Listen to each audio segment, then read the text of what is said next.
Assalamualaikum warahmatullahi wabarakatuh. Halo semuanya, selamat berjumpa kembali. Di video kali ini berbeda dengan video-video yang lalu karena kita akan bahas khasiat luar biasa dari daun bandotan. Daun bandotan ini termasuk tumbuhan herba yang banyak tumbuh di sekitaran kita. Jadi alangkah baiknya kalau kita mengenal lebih jauh daun bandotan ini, terutama khasiatnya. Siapa tahu dari sekian banyak khasiat yang ada, salah satunya adalah yang kita butuhkan. Baiklah, sebelum dilanjut, untuk yang belum subscribe silahkan subscribe dulu, nyalakan juga lonceng notifikasinya, dan jangan lupa share juga ke teman-teman yang lainnya. Siapa tahu ini sangat bermanfaat untuk orang lain. Baik, kita mulai saja penjelasan dari daun bandotan ini. Daun bandotan atau juga banyak yang menyebut babadotan di daerah kita ya, memiliki khasiat yang sangat beragam, mulai dari kesehatan kulit hingga perawatan sistem pencernaan. Berikut adalah penjelasan lebih mendetail yang telah kami rangkum untuk sahabat-sahabat semua. Jadi pastikan mengikuti penjelasannya sampai akhir. Yang pertama, khasiat dari daun bandotan ini sebagai sifat antibakteri dan juga antiseptik untuk luka luar. Daun bandotan mengandung senyawa antibakteri teman-teman, seperti kumarin dan juga flavonoid yang sangat efektif melawan bakteri. Selain menyembuhkan luka, daun ini juga dapat mencegah infeksi lebih lanjut dan membantu mempercepat proses penyembuhan. Selain itu, kandungan tanin di dalamnya memiliki efek astringen, membantu mengecilkan pori-pori kulit di sekitar luka dan juga mempercepat pengeringan luka. Khasiat yang kedua, bisa untuk meredakan nyeri dan peradangan pada sendi atau bisa disebut antiinflamasi.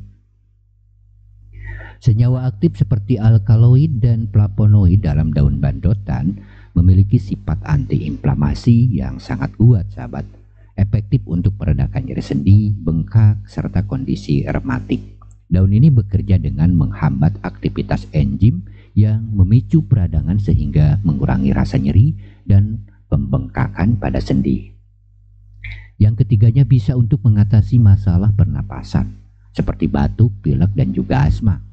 Daun bandotan mengandung minyak atsiri yang memberikan efek hangat dan membantu meredakan batuk serta hidung tersumbat. Sifat ekspektorannya membantu mengencerkan dahak dan memudahkan pengeluaran lendir saat batuk. Dalam kasus asma ringan, daun ini juga dapat mengurangi frekuensi serangan dengan membantu melegakan pernapasan. Yang keempatnya, bisa untuk melancarkan pencernaan dan juga mengatasi diare. Sifat antimikroba dan antispasmodik pada daun bandotan ini teman-teman dapat membantu mengatasi gangguan pencernaan seperti diare, perut kembung, dan kram perut. Komponen tanin berperan dalam mengurangi iritasi di usus. Sementara sifatnya yang antimikroba dapat mengatasi infeksi ringan di saluran pencernaan. Yang kelimanya juga bisa untuk mengatasi masalah kulit seperti bisul dan jerawat. Kandungan antibakteri dan antioksidan dalam daun bandotan dapat digunakan untuk merawat bisul, jerawat, serta ruam kulit. Senyawa ini membantu membunuh bakteri penyebab jerawat dan menenangkan kulit yang meradang atau teriritasi. Yang keenamnya, bisa untuk mengurangi gejala diabetes. Dalam pengobatan tradisional, daun bandotan kadang-kadang digunakan untuk mengatur kadar gula darah.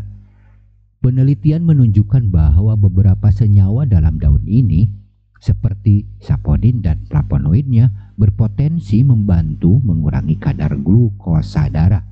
Namun penggunaannya untuk diabetes perlu berkonsultasi dengan ahli kesehatan. Yang ketujuh, menurunkan tekanan darah. Ekstrak daun bandotan, sahabat, diketahui dapat membantu menurunkan tekanan darah tinggi. Sifat anti-hipertensi ini diyakini berasal dari kandungan flavonoid yang dapat memperlebar pembuluh darah dan juga meningkatkan sirkulasi darah. Itu dia 7 khasiat yang telah kami rangkum ya dari bandotan ini. Oke, semoga ini bisa membantu untuk teman-teman yang sedang membutuhkan. Nah, untuk teman-teman yang ingin mencoba menggunakan daun bandotan ini, simak terus cara pengelolaan daun bandotan yang lebih detail ini. Yang pertama, untuk luka dan infeksi kulit ya. Kalau teman-teman memiliki luka dan infeksi kulit, caranya daun bandotan ini dicuci bersih beberapa lembar daun bandotan ya, lalu tumbuk ringan hingga halus, oleskan pada area kulit yang luka atau terkena infeksi, lalu balut dengan kain bersih. Nah, pemakaiannya 2-3 kali sehari hingga luka sembuh. Nah, untuk yang digunakan mengompres nyeri sendi dan rematik ya, daun bandotan ini bisa panaskan daun di atas api kecil hingga layu, lalu tempelkan pada bagian sendi yang terasa nyeri atau bengkak, atau dalam bahasa Sunda istilahnya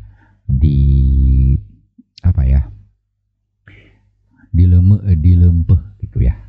Yang kedua, untuk frekuensinya bisa 1-2 kali sehari selama 15-20 menit ya. Terus juga rebusan untuk melancarkan pencernaan dan menurunkan tekanan darah. Jika digunakan untuk melancarkan pencernaan dan menurunkan tekanan darah, teman-teman bisa ambil 5-7 lembar daun bandotan segar, kurang lebih untuk 2 gelas air ya. Rebus daun bandotan hingga airnya tersisa setengahnya atau tinggal 1 gelas saja. Saring air rebusan dan minum setelah dingin ya. Minum setengah gelas rebusan 1 kali sehari. Terutama jika Anda masalah pencernaan ya, jika ada masalah pencernaan atau tekanan darah. Yang keempatnya, bisa juga dibikin teh daun bandotan untuk meredakan batuk dan juga gejala asma. Caranya, bahan daun bandotan kering atau segar secukupnya, terus rebus daun dalam 1 gelas air hingga mendidih, saring dan minum airnya hangat-hangat. Ya, konsumsi 1 kali sehari sampai batuk atau sesak napas mereda ya. Nah, untuk bisa juga digunakan untuk masker ya teman-teman, masker daun bandotan untuk jerawat dan bisul. Caranya, bahan tentu saja daun bandotan secukupnya, air secukupnya. Cara penggunaannya, tumbuk daun bandotan dengan sedikit air hingga membentuk pasta. Oleskan pada wajah atau area yang berjerawat. Diamkan selama 15-20 menit, lalu bilas dengan air hangat. Nah, frekuensinya bisa digunakan 2-3 kali seminggu ya. Nah, penting untuk diingat ya teman-teman, meskipun daun bandotan punya khasiat yang banyak seperti yang disebutkan tadi di atas ya, penggunanya sebaiknya dilakukan secara hati-hati dan dalam dosis yang tidak berlebihan. Karena daun ini mengandung zat yang dalam jumlah besar dapat bersifat toksis ya, toksik maksud saya. Itulah informasi yang bisa kita sampaikan ya di kesempatan video kali ini. Semoga bermanfaat dan jangan lupa subscribe, share dan juga like ya. Untuk yang ingin berkomentar juga silahkan. Semoga bermanfaat. Sampai jumpa di video berikutnya. Wassalamualaikum warahmatullahi wabarakatuh.